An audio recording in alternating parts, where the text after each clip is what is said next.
टेक्निकलिस्ट को सब्सक्राइब करें और बेल आइकन दबाएं और हमारे वीडियोस की लेटेस्ट जानकारी पाएं। नमस्कार दोस्तों, स्वागत है आप सबका एक बार फिर से टेक्निकलिस्ट में। दोस्तों, भारत के हाइपरसोनिक प्रोग्राम से पाकिस्तान को मिर्ची लगी है। दरअसल पाकिस्तान की मीडिया क्या कहती है भारत के हाइपरसोनिक वेपन्स के बारे में, आज हम इस वीडियो में चर्चा करने वाले हैं। साथ ही उससे पहले हम जानेंगे हाइपरसोनिक हथियारों के बारे में। हाइपरसोनिक वेपन्स आधुनिक मिलिट्री अफेयर्स में एक क्रांतिकारी हथियार है। यह हथियार ध्वनि की गति से 5 गुना अधिक तेजी से यात्रा करते हैं, जिसका पता लगाना मुश्किल हो जाता है और इन्हें रोकना लगभग असंभव हो जाता है। दुनिया की प्रमुख सैन्य शक्तियां, जिसमें कि अमेरिका, रूस और चीन शामिल हैं, इस तकनीक के अधिग्रहण में भारी मात्रा में इन्वेस्टमेंट यानी कि निवेश कर रहे हैं। इस संबंध में दक्षिण एशियाई क्षेत्र में भी इसका महत्व काफी महत्वपूर्ण हो जाता है। जैसे कि हाइपरसोनिक हथियारों के अनुसरण में भारत के द्वारा प्रगति को देखा गया है। लगातार टेक्नोलॉजी में परिवर्तन से हाइपरसोनिक मिसाइल या हथियार एक नया चलन बन चुका है। एक हाइपरसोनिक हथियार बैलिस्टिक और क्रूज मिसाइलों का मिश्रण होता है। दोनों की सर्वोत्तम विशेषताओं के अनुकूल यह हथियार बैलिस्टिक मिसाइल की गति और क्रूज मिसाइलों से कम ऊंचाई की उड़ान की गतिशीलता इसे एक अच्छा हथियार बना देती है। हाइपरसोनिक हथियार आमतौर पर 2 श्रेणियों के होते हैं। पहला self powered hypersonic cruise missile, जिसे कि हम SCM के नाम से जानते हैं, और दूसरा हाइपरसोनिक बूस्ट ग्लाइड व्हीकल्स यानी कि HGV। इन दोनों प्रकार के हथियारों के लिए एक स्क्रैमजेट इंजन की आवश्यकता होती है।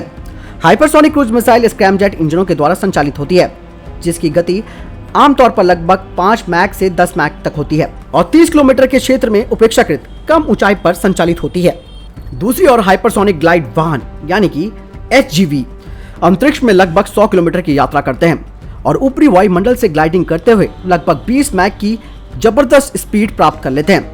हाइपरसोनिक हथियारों के कई अन्य तकनीकी विवरणों के साथ ही इस हथियार की 2 प्रमुख विशेषताओं में हाई स्पीड और मैन्युअबिलिटी शामिल है।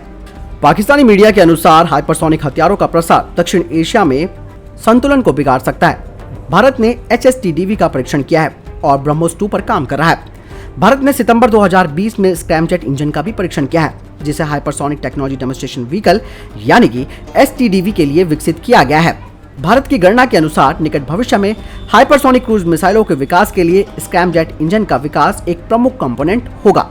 हालांकि भारत ने 5 मैक की न्यूनतम गति के साथ स्क्रैमजेट इंजन का परीक्षण किया है, जो कि इसकी तकनीकी प्रगति और भविष्य में हाइपरसोनिक हथियार को विकसित करने के इरादे को दर्शाती है। पाकिस्तान की मीडिया के अनुसार अभी भी भारत को एक लंबा रास्ता तय करना है और हाइपरसोनिक हथियार बनाने के बाद भारत एलीट क्लास में भी शामिल हो जाएगा।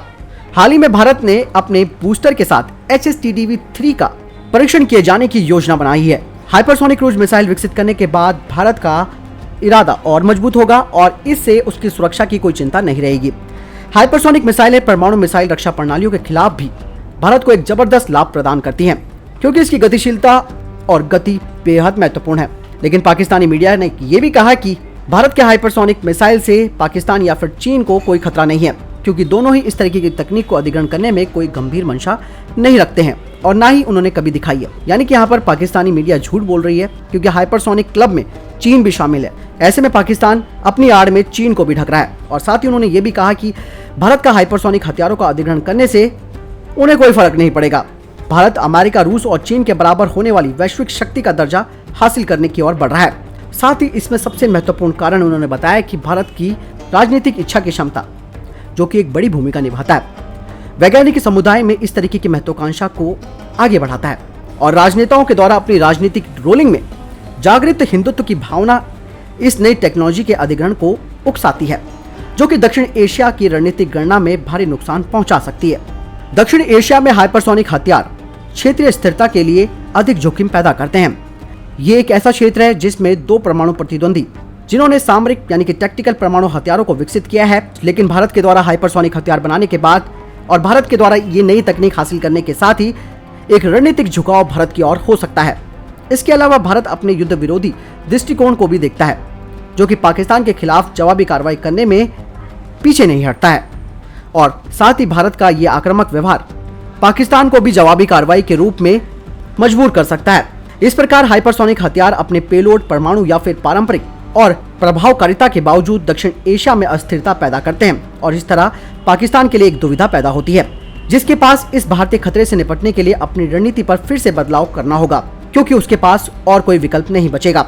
इस संबंध में पाकिस्तान को या तो सुपरसोनिक या फिर हाइपरसोनिक मिसाइलों को विकसित करके इस मुद्दे का समाधान करने की आवश्यकता है, या फिर कम से कम भारत के लिए अपने सिद्धांत और नीति निर्माण में ठोस कदमों के प्रावधान और क्रियान्वयन के द्वारा व्यवहारिक रास्ता निकालना चाहिए और दक्षिण एशिया क्षेत्र में इस तरीके के प्रतिरोध संतुलन को बनाए रखना है।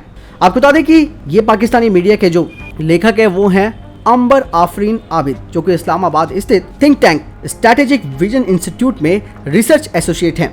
तो पाकिस्तान का डर साफ तौर पर दिख रहा है, क्योंकि भारत लगातार अपने हाइपरसोनिक प्रोग्राम में आगे बढ़ रहा है और ये कहीं ना कहीं पाकिस्तान की बेचैनी को बढ़ा रहा है। जिस तरीके से उन लोगों के बयान सामने आ रहे हैं कि एक अस्थिरता पैदा हो सकती है दक्षिण एशिया में, तो आप लगा सकते हैं कि भारत यहाँ पर एक एलीट क्लास में भी शामिल होगा और भारत का डिफेंस यहाँ पर दोनों देशों के खिलाफ एक मजबूत स्थिति पर आ जाएगा। साथ ही पाकिस्तान का ये भी कहना है कि भारत अपनी ओर झुकाव पैदा कर सकता है, तो ये बात कहीं ना कहीं पाकिस्तान के मन में खटक रही है।